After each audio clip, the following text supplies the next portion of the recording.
જોટેરો શું છે? Reference management software. જોટેરો મુખ્યત્વે કયા ઉપયોગ માટે બન્યું છે?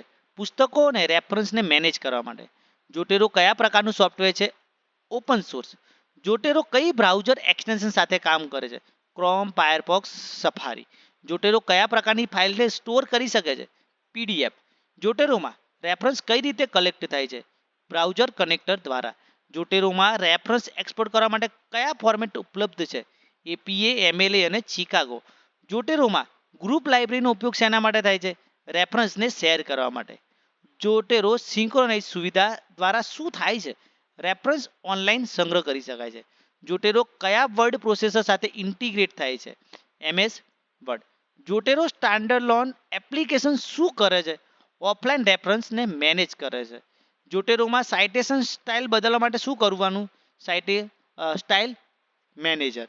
જોટેરો કયા ઓપરેટિંગ સિસ્ટમ્સ માટે ઉપલબ્ધ છે? ઉપરની બધી, એટલે કે વિન્ડોઝ, મેક ઓપરેટિંગ સિસ્ટમ અને લિનક્સ માટે. જોટેરોમાં નોટ સુવિધાનો ઉપયોગ શેના માટે થાય છે?